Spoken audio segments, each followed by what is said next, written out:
Hello everybody, you're listening to The Archer on 106.6 FM Wickham Sound. I'm your host Dane Cobain. This is the weekly radio show where we chat about local arts news. We have a different guest on each week. We head over to the Rhylight Zone for a short story and or some poetry. And we catch up with Twangling Jack Ford over in the Oak Shed for a weekly album review. As always, you can find us on Facebook. If you search for The Archer on Wickham Sound, you should be able to find us. And we are repeated on Wickham Sound on Monday nights. We're on the Wickham Sound Listen Again, iTunes, Spotify, and wherever else you get your podcasts. Please do leave us a short review on your podcast platform of choice. Find us on Facebook by searching for The Art Show on Wickham Sound, or email me here at the studio on dane.cobain@wickhamsound.org.uk. That's dane.cobain@wickhamsound.org.uk. So this week we have a Twangling Jack album review special, but before we get over to that, we are going to go to the Rhylight Zone for this week's instalment of a short story by myself, Dane Cobain. This is called The Crumb. Can we get on with the tour now? One of the other ghost hunters asked. Caroline flashed a quick glare at the perpetrator, a woman in her mid-50s who was there with another woman who might have been either a friend or a lover. Yes, let's go, Marlon said. Look, I'll be honest with you guys. There's a reason why we can't guarantee that you'll see something. The ghosts can be unpredictable. There are times when people are hardly through the main gates before the apparitions begin. There are also times when the ghosts stay stum and people just get a late-night tour of a little piece of Irish history. Is that such a bad thing? Caroline supposed that it wasn't, although she wondered how hard it would have been for them to have faked something, given that each investigator had been kitted out with an EMF meter, an EVP recorder and a spirit box. That kind of gear didn't come cheap. She knew as much because she'd looked into buying it for herself. She tried a few iPhone apps, but they just weren't the same. There was a sudden bang, and Caroline jumped so hard that she hit her head off the lid of the doorway that she was passing through. The other ghost hunters had heard it too, and they all turned as one to look back in the direction that they came. What was that? It sounded like a door. Yeah, Harry said. One of the cell doors made out of wood and metal. Well, at least that's something, Marlon said. He sighed. We hear those doors slamming all the time. That's creepy enough, but you should see it for yourself. In fact, we have a saying here that goes, you've never really worked a shift until you've seen the doors close by themselves. Very snappy, Caroline said. Do you put that in your job ads? You know, I keep saying that we should, Marlon replied. Come on, we have one last place to visit before our time is... Did you hear that? Oh, what now? A sort of scream. No, I didn't, Harry said, but his sister hushed him before he had a chance to say anything else. Caroline had brought a hand up to her ear as though she was waving at someone in the distance, and it amplified the nascent sounds of the prison until they were almost audible. And there it was, a scream floating on the wind, like the plaintive cries of a lost child on Saddleworth Moor. Coher Leon. That was the latest part of The Crumb by myself, Dane Cobain. You're listening to The Archer on 106.6 FM Wickham Sound. And this is Kimberly Gray with Papers. We look good on paper.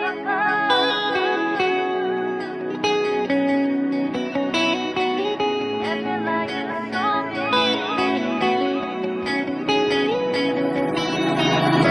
Started with an unwritten page. Now we're halfway through our book. Supposed to finish it together. You stole that from me, it would be never. Faded words, faded feelings, faded memories and faded beginnings. It's a blank space, it's a blank page. We look good on paper, a fantasy, a grand design. Every lie you saw me was hidden there between the lines. You're such a stranger, I drew you up inside my mind. Couldn't see the dangers, I couldn't even read the signs. I keep writing, hoping things will change. I'm sleeping with a ghost, I feel the chains. We have no trust, what do we have to gain? This is no game. Faded words, faded feelings, faded memories and faded beginnings. It's a blank space, it's a blank page. We look good on paper, a fantasy, a grand design. Every lie you saw me was hidden there between the lines. You were such a stranger, I drew you up inside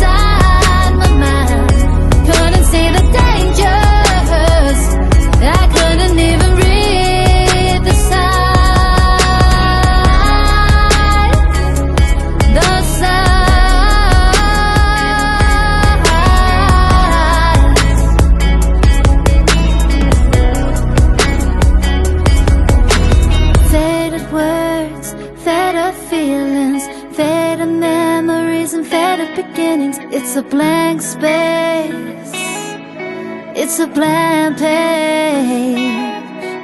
I've carried so much love in my heart. Now it's faded, I can see where it started. We have to say goodbye. Please don't say try. We look good on paper, then I see a grand design. Every lie you saw me was hidden there between the lines. You were such a stranger, I drew up inside my mind. Couldn't see the dangers, I couldn't even read the signs. The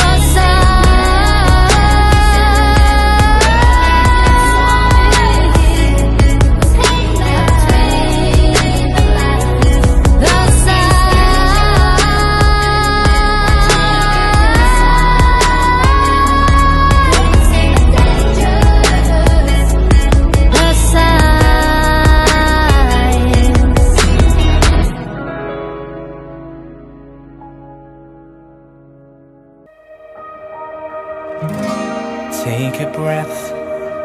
Lost yourself, you lost your way. Find your voice. You can find the words to say.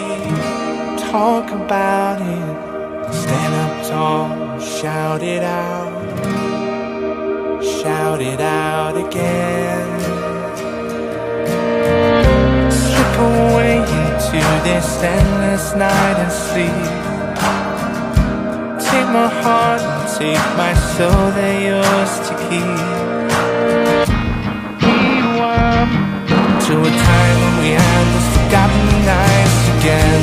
You'll find yourself a soul, a reason to begin, and we'll fall away when all is said and done, and you're the only one. Find a place, disappear without a trace. Slip inside the person that you left behind, and follow your heart, tear it apart, make a new start. You'll find your way, you're gonna find your way. Slip away into this endless night and sleep. Take my heart and take my soul, they're yours to keep. Rewind to a time when we had those forgotten nights again. You'll find yourself a soul, a reason to begin, and we'll fall away when all is said and done, and you're the only one. And I'll take your hand, 'cause you can understand. You can never plan. When you lost yourself and you lost your way, you're gonna find that voice and the words to say.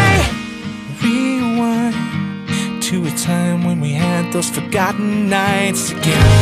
You'll find yourself a soul, a reason to begin, and we'll fall away when all is said and done, and you're the only one.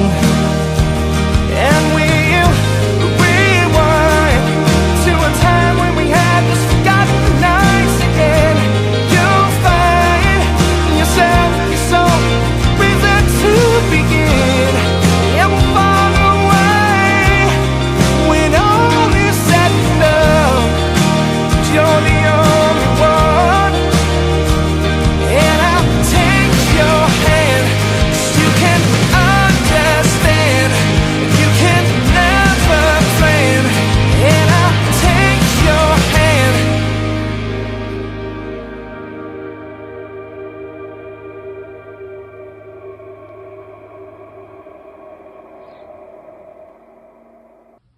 That was Serenade the Stars with Rewind, and before that we had Papers by Kimberly Gray. You're listening to The Art Show on 106.6 FM Wickham Sound. I'm your host, Dane Cobain, and it's time for us to head over to the Ilk Shed now to catch up with Twangling Jack Ford for some album reviews for this week's Twangling Jack album review special. Got my words out eventually. Hot Chocolate, their greatest hits. The story is that Hot Chocolate recorded a reggae version of Give Peace a Chance, and when they tried to get John Lennon's permission to change some of the lyrics, he liked it so much he signed them to Apple Records, the Beatles label, and they released it as a single. With the demise of the Beatles and Apple, Hot Chocolate were taken up by Mickey Most, one of the most successful producers of the time. They were very successful. They had at least one hit single every year from 1970 to 1984. They were a soul pop band, but one of the things that made their early records stand out was a distorted lead guitar playing melodic riffs. They wrote their own songs. Errol Brown, the lead singer, originally wrote with Tony Wilson, who was the bass player. And then after Wilson left in 1975, Brown was either the sole writer or sometimes the songs are credited to him and the band. Of the 19 hits on this album, there are only 4 that he had no part in writing. Errol Brown was an iconic frontman. They were a real touring band, and unusually for the time, they were multiracial. But though Errol Brown had a cool image and a distinctive soulful voice, they did not have the credibility of an act like Sly and the Family Stone. They were always much more light entertainment than Old Grey Whistle Test. It seems unfair that they were not more acclaimed at the time. I can remember hearing their first and largely forgotten hit Love Is Life, a hippie anthem by a multiracial band, like Eddie Grant and the Equals singing about those black-skinned blue-eyed boys, or Blue Mink singing about that great big melting pot. My early teenage lessons in tolerance. I remember a very decent follow-up single called I Believe in Love that had the same feel. Then we got the story songs like Emma and Brother Louie. Brother Louie was a much darker condemnation of racism. It was a tale of star-crossed lovers. It had spoken sections, one of which featured Alexis Corner, a British blues boom legend. Musically, it had a moody Temptations' Papa Was a Rolling Stone vibe. Then we got the earworms, songs like So You Win Again, Everyone's a Winner, and You Sexy Thing, which was the soundtrack to an iconic scene in the film The Full Monty. I can remember the first time I heard the song, it started with a kiss. I thought I could write singable hooks and I was so jealous. Like She Loves You, it hooks you with the very first line, and that line is sung a cappella. I remember a DJ in 1981 announcing the latest song from a band that had had a hit every year in the 70s and asking if they could do it again. It was an odd song for Hot Chocolate. They had not written it and it was a song about UFOs. But it was a time of close encounters. The song was no doubt about it and there was no doubt about them doing it again. When Errol Brown died, so many people on Facebook posted one of his big hits. But I posted Love Is Life. Hot Chocolate, their greatest hits. An introduction to Graham Parker and the Rumour. I think the story was that Graham Parker was discovered working as a petrol pump attendant.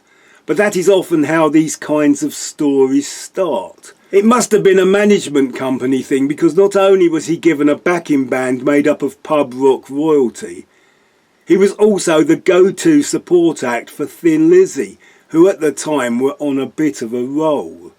I saw Thin Lizzy playing in the canteen at Brunel University, not even the big hall. It was the first time I saw Graham Parker. They were the support act. I had not even heard of him at the time, so I was surprised that his 2 guitarists were Martin Belmont from Ducks Deluxe and Brinsley Swartz from the band Brinsley Swartz.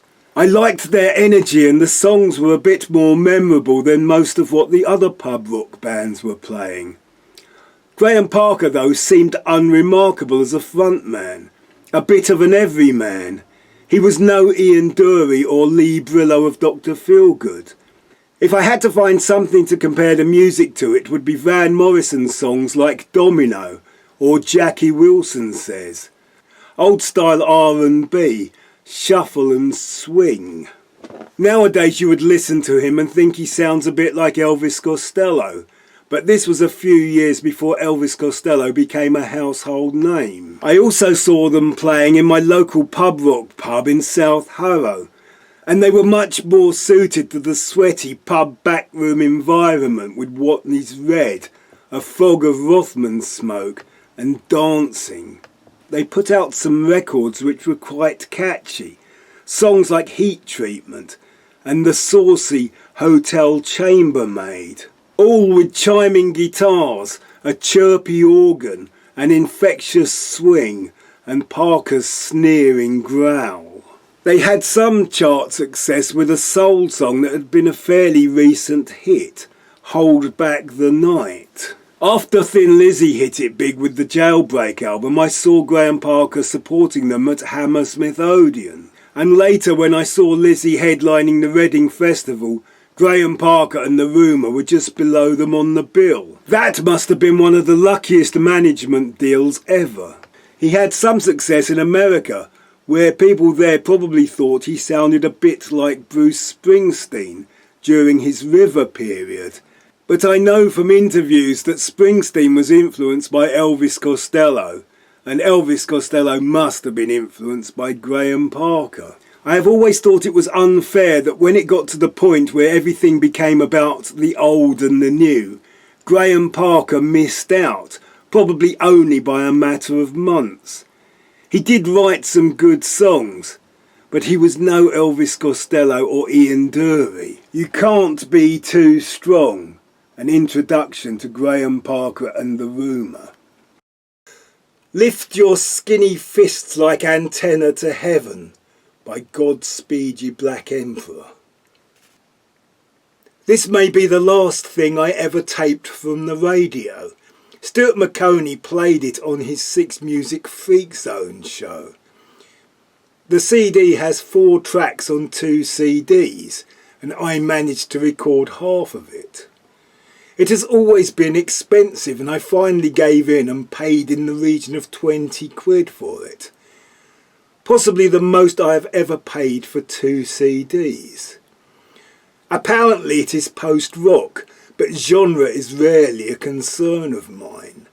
They are a Canadian outfit, and it reminds me a bit of Funeral by that other Canadian band, Arcade Fire, though I have never heard Arcade Fire called post-rock.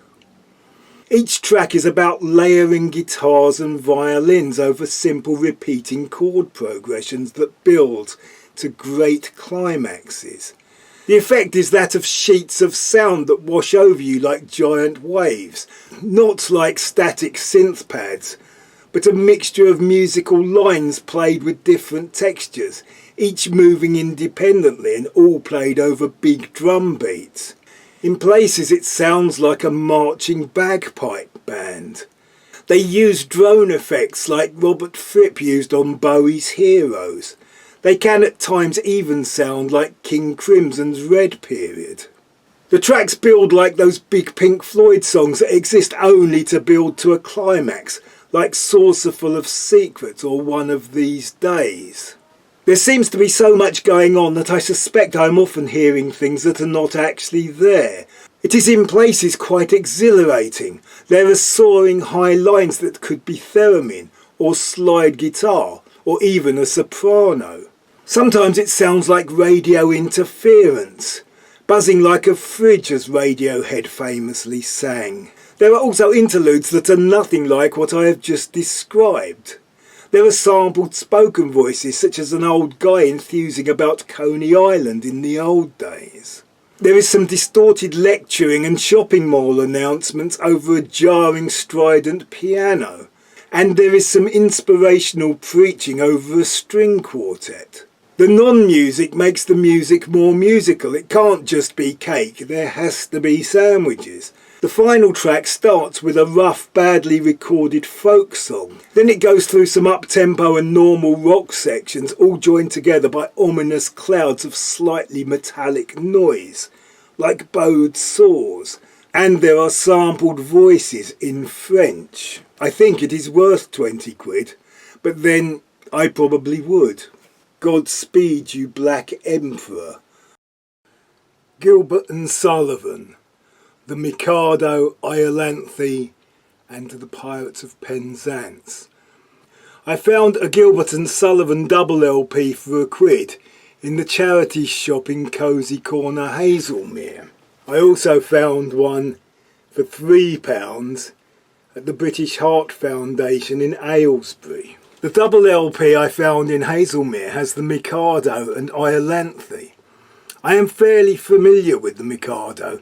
It has some catchy songs and memorable tunes. It uses a lot of that cliché Japanese tonality that is like playing the black notes on a piano. But the composer Sir Arthur Sullivan cannot be solely blamed for inventing that cliché, as Puccini did much the same thing in Madame Butterfly. I knew the famous songs and I was looking for deep cuts, pieces of note, pieces I was not familiar with, and I can't say I found them. The unmemorable pieces are just like the memorable ones, only less memorable. I was sure I would find what I was looking for in Iolanthe. I thought a comic opera about fairies and the House of Lords would have been more exuberant. I am sure I have seen clips of something quite grand, something a bit like Verdi's Aida. But the most memorable piece was one of those clever wordy recitals that were adapted by Tom Lehrer for his comic cynicism. In the late 19th century, Gilbert and Sullivan were knocking out comic operas like they were going out of fashion. They are as English as you can get, yet they are revered around the world.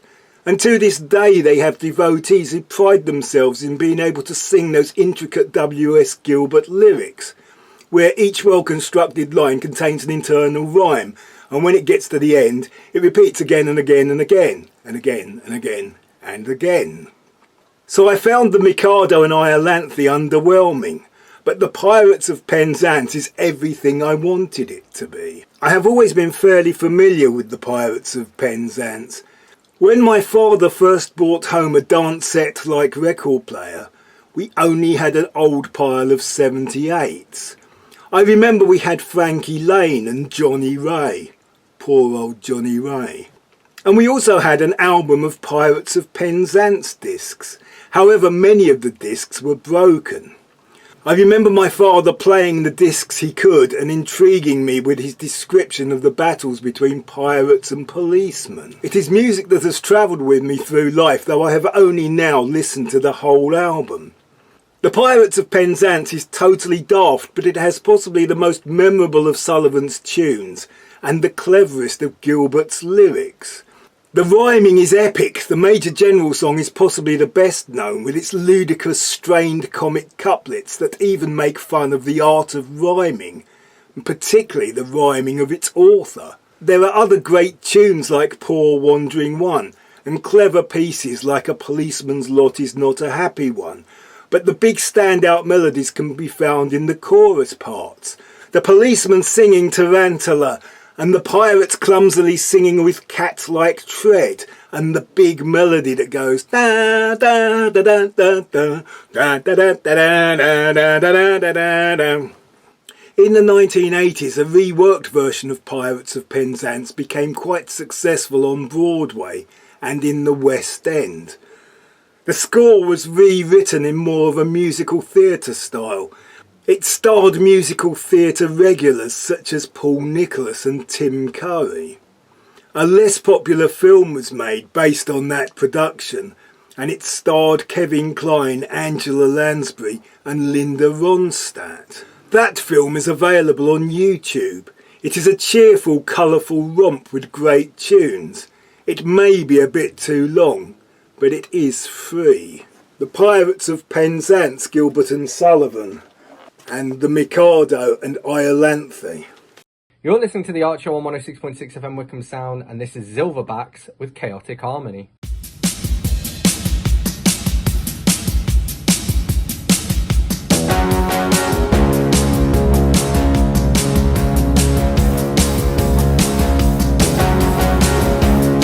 Be a thief if you feel like, be the falcon true outside, be the time in the infinite, in the one and only light, be the water turned into wine, be the hero they vilify. Go on, Lord, come on.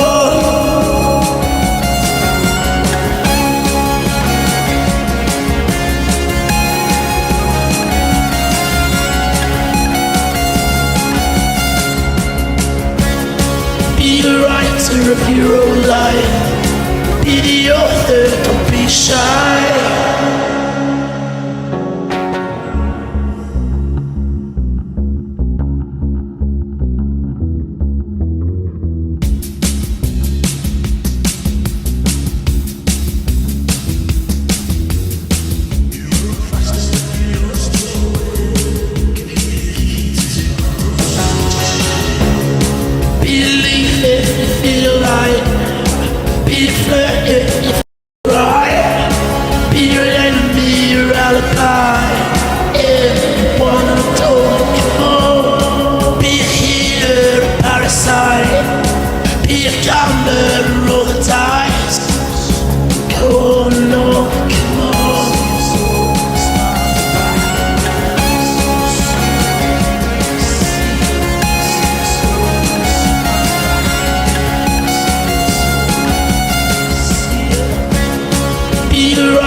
Of your own life, be the author, don't be shy. I see your soul,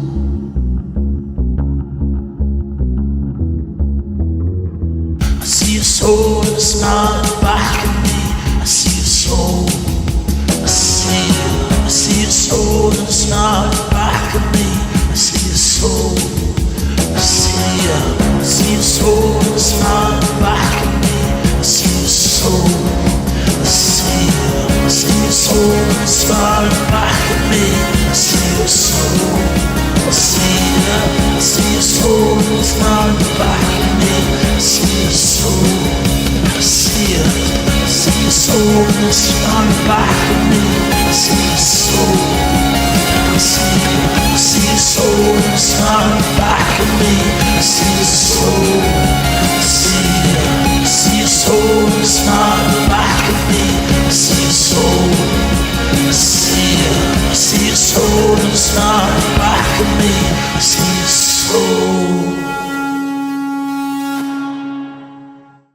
That was Chaotic Harmony by Silverbacks. You're listening to The Archer on 106.6 FM Wickham Sound. I'm your host, Dane Cobain, and it's time for us to head over to the Oak Shed again to catch up with Twangling Jack Ford for some more of this week's album reviews. Addy Amos, Songs of Sanctuary. Carl Jenkins is apparently the UK's best-selling modern classical composer. He wrote a piece that was performed at the King's coronation, which he attended. He might, however, be more famous because some conspiracists thought he was Meghan Markle in disguise.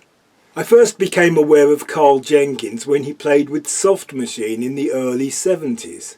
Soft Machine were a far-out 1960s psychedelic band that at the time of his joining were transforming into a serious 1970s jazz rock band. Somewhere in between Soft Machine and the coronation, he made the album Addy Amos Songs of Sanctuary, which he composed with some help from Mike Ratledge, also of Soft Machine. Addy Amos was about as far as you could get from psychedelic jazz rock. The Addy Amos project started when Jenkins was asked to write music for a Delta Airlines ad that came out in the mid-90s. I became interested because I thought the sound of the ad would work well with a musical project I was helping with. That project involved a harp player, and the aim was to come up with an Irish entry for the Eurovision Song Contest. But that is another story. The sound of the Addy Amos album is chanted syllables that are not real words and tribal rhythms. It does not go as far as bands like Magma and Sigur Rós in creating a whole language. The closest they come to singing a real word is Addy Amos. The album is a very pleasant listen. It has emotional peaks and catchy melodies. However, I was hoping for something with more tribal percussion and with more aggressive chanting. Something a bit more like the Kiwi Hacker. I think what I was hoping for was that kind of music that would later turn up as part of the great Doctor Who revival. That sound of Carmena Burana meets Ippy Tombi. Often it all seems like an odd matching of African and Polynesian vocals with European classical harmony. Sometimes there is a very strong first beat of the bar, which makes even more apparent the quietness of the other percussion. The choir sounds big, but that is partly due to the great washes of digital reverb. It is also dated by that breathy, fluty ocarina panpipe Titanic soundtrack thing that was big at the time. Occasionally it sounds like Latin religious chanting. Sometimes it is almost like the Swingle Singers Ensemble Classical meets jazz scat singing. Sometimes it is processional pomp and circumstance. Rather than being one piece, it is a series of tracks like a rock or pop album, each with sections like the verse, chorus, bridge, instrumental section and ending coda. One track even has a key change that would not have been out of place in a Westlife song. It does seem to run out of ideas, ending in pieces that are fairly normal chord changes played by strings and pad sounds with minimal chanting and percussion. It is a mashup of so many things borrowed and new, and it was very different at the time. It was categorised as classical music and it got in the classical chart. I would say it sounds more like soundtrack music, or possibly Clannad or Enya, Adiyama's Songs of Sanctuary. The Bangles, Different Light, an LP I bought from the music shop in Aylesbury. Now that I have a bus pass, I can go to places on a whim. I can listen to music or read a book on the way, and I can look for music to talk about and recommend. I was browsing in the music shop in Aylesbury that now sells new and second-hand vinyl, and I found this Bangles album. It seemed to be a bargain at only £6, but I had to ask myself, do I really want to listen to Manic Monday and Walk Like an Egyptian ever again? However, I noticed it included a version of September Girls, the Big Star song written by Alex Chilton, and which very importantly spells the word girls G-U-R-L-S. And so the answer was definitely yes, I did have to buy this album. I would say the album is possibly great, even though it has some 80s production. The snare is maybe too loud.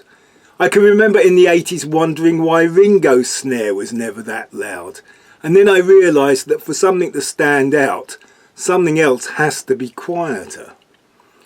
Side 1 is quite a good listen even with the two big hits.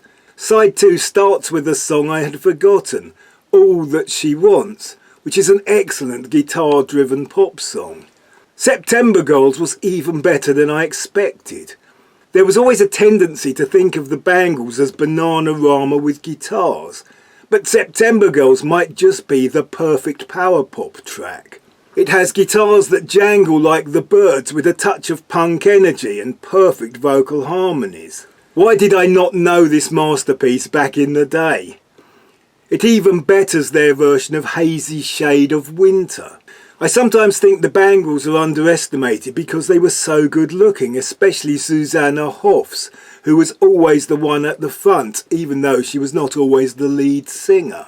However, if you look at the writing credits, they all had a hand in writing the original songs, which all stand up well alongside the covers. They each sang lead and their vocal harmonies are breathtakingly good. Watching videos of them playing, it is evident that they can play.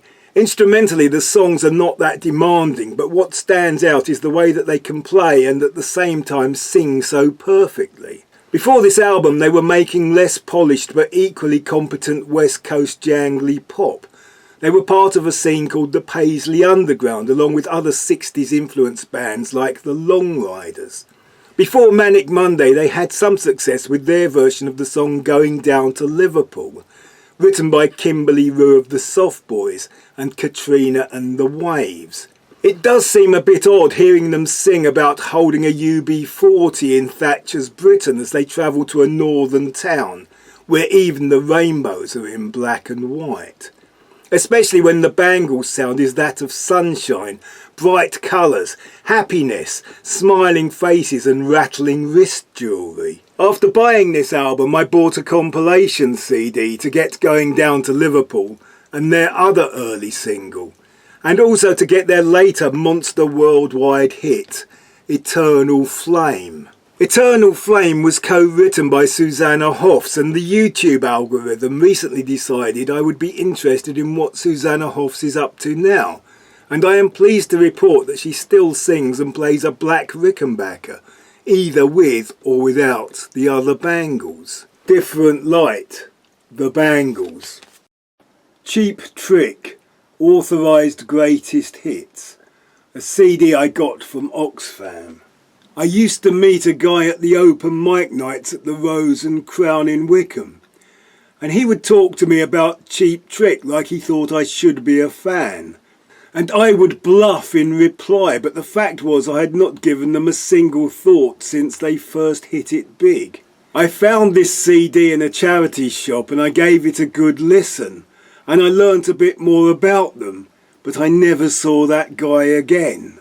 There were always hard rock bands that would struggle to come up with commercial singles, and there were bands with equal playing ability that revelled in the 3-minute catchy pop song. Bands like Slade and Queen. Yet somehow the bands that failed to have the hits often were the ones with the most credibility. Cheap Trick with the classic lineup of a good-looking singer with long blonde hair and a perfect voice for rock music, and an eccentric guitarist dressed like a dorky baseball fan. They were a mixture of hard rock and power pop. At first they were not very popular in their native America, but without knowing it they had become big in Japan, something that became a rock and roll cliche. They had a producer who took the song that would eventually break them, I Want You to Want Me, and turned it into something very unlike how the band imagined it, and it failed to chart. When they toured Japan, a live album was recorded live at Budokan, on which they played the song I Want You to Want Me the way they thought it should be played, and it became a worldwide smash hit. At the time, even I thought I Want You to Want Me was too commercial, too catchy, and I was a power pop aficionado. Listening to this album, I realised I did actually know a lot more of their songs than I'd thought. I remember a friend describing his family as Mummy's alright, Daddy's alright, it's just they're a little weird, which is the chorus of the Cheap Trick song Surrender. Every song on this album has a hard driving rhythm, catchy choruses, and enough heavy riffs and solo for any rock fan. There is a live version of Ain't That a Shame with some very heavy guitar that I also remember from back in the day. Towards the end it becomes a bit too Huey Lewis and the News for my liking, but then they redeem themselves with a very energetic version of the Move song, California Man. The man from the Rose and Crown was right. I should have been a fan of this band. Cheap Trick, Authorised Greatest Hits. Gang of Four, Entertainment, a CD I bought from the Oxfam shop in Prince's Risborough. When punk started in London it was quite colourful. The Pistols wore Westwood tartans, Captain Sensible of the Damned wore a ballerina tutu, and the Clash daubed slogans on their clothes with household coloured paint. Punk moved north quite slowly. There were tales of northerners ganging up against the punks, enacting the great flares versus straight jeans battles that London had fought and got over. When northerners, excluding the Buzzcocks, finally entered the game, it was much more serious. The London punks were singing about the hard times of the late 70s, but it was the northerners who were living it. Gang of Four came from Leeds. Theirs was a scene of intellectuals in Doc Martens and greatcoats with slogans on badges, button-up shirts buttoned all the way up with ties an option, the go-to fashion for the anti-fashion, the non-look look. Gang of Four were forerunners in a bleaker, more monochrome form of punk. with the guitars playing those Talking Heads spiky, jagged, funky rhythms, rather than the legs astride low guitar strap buzzsaw downpicking that the Ramones had popularised. There is good reason why American is the accent of rock and roll. In attempting an un-American Terry Hall type vocal style, the Gang of Four actually sounded more London than Northern, ironically more Blur than Oasis. The deadpan delivery does, however, draw attention to the overtly political nature of the sloganeering lyrics. This is supported by a popular sound of the times, switchblade telecasters cutting through the mix like savage dentist drills, sometimes dueling and sometimes feedbacky and noisy, but never any hint of blues or country, or squealing rock soloing. At times the mix of guitars, tribal drums and the solid bass guitar really appeals to me. But like listening to Captain Beefheart's Trout Mask replica, I love it if I am in the mood, but I would hate to have it forced on me if I wasn't. The song to check out as an introduction to Gang of Four would be their almost hit single, At Home He's a Tourist. It combines all the best bits of their style.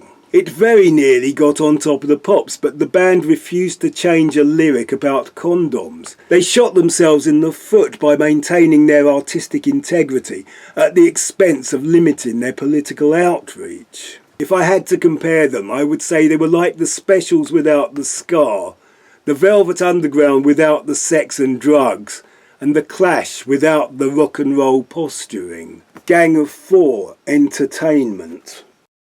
Gavin Bryars, The Sinking of the Titanic, and Jesus' Blood Never Failed Me Yet. Gavin Bryars is a British minimalist composer and jazz double bass player. Back in the 90s I heard a programme on Radio 4 about the use of technology in modern classical music. There was the usual stuff about Steve Reich and his tape recorders and Karl-Heinz Stockhausen and his Hoovers and helicopters. There was also a piece about Gavin Bryars with his use of taped sounds and spoken pieces. At the time, samples were becoming a big thing in popular and dance music, though the use of the kind of material Bryars was employing in his classical works were not that dissimilar to that used by Frank Zappa on his Only In It For The Money and Lumpy Gravy albums. The music on Sinking of the Titanic is minimalist.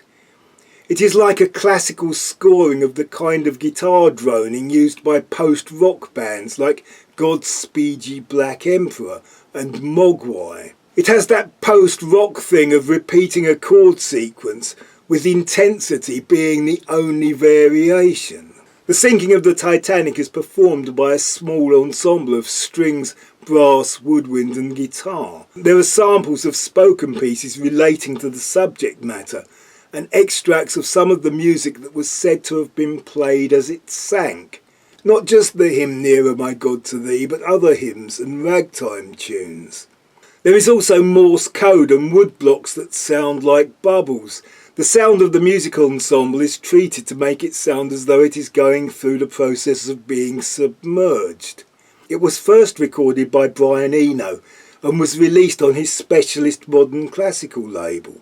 The second track is performed by the same kind of ensemble along with keyboards, one of which is played by Bryars' fellow modern composer Michael Nyman. The whole track is performed to a loop of an old homeless man singing the line, Jesus' blood never failed me yet. The line came from a recording that Bryars was given.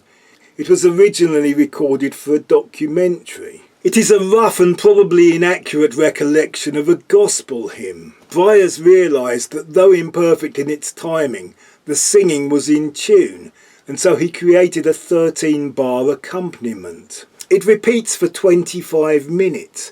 I think it is probably the imperfect timing and the odd number of bars that allows you to keep hearing it over and over. It never really resolves. The end of the loop always wants to resolve to the start of the loop. Once you hear the loop, you will never forget it. It is haunting and moving, sad and beautiful. The sound of faith as the old man sings, Just one thing I know, 'cause he loves me so. Jesus' blood never failed me yet. The score builds in intensity to a peak and then dies away. Gavin Bryars released a later version with Tom Waits singing along with the old man. This was nominated for a Mercury Prize in 1993. I don't have the whole album, but I do have a single-length version on a sampler CD that has all the nominated songs from that year. And that is enough. Sinking of the Titanic and Jesus' Blood Never Failed Me Yet by Gavin Bryars. Big thank you to Twangling Jack Ford for this week's album reviews, for this week's album review special. You're listening to The Archer on 106.6 FM Wickham Sound. I'm your host, Dane Cobain, and this is Jazz Dillon with Get On Your Boots featuring Henny Envy. Get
That was Colourblind by Tom Bradley Jr. And before that we had Get On Your Boots featuring Henny Envy by Jazz Dillon.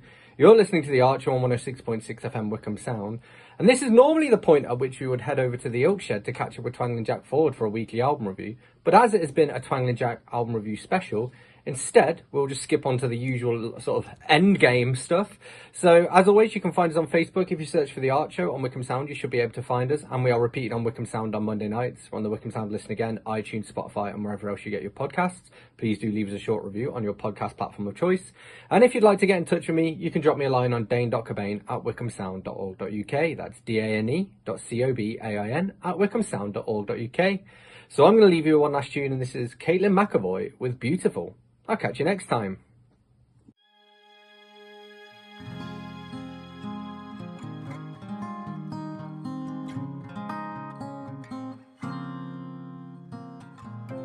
Wide hips, small waist, hip dips, no faith. Beauty should cause no hate.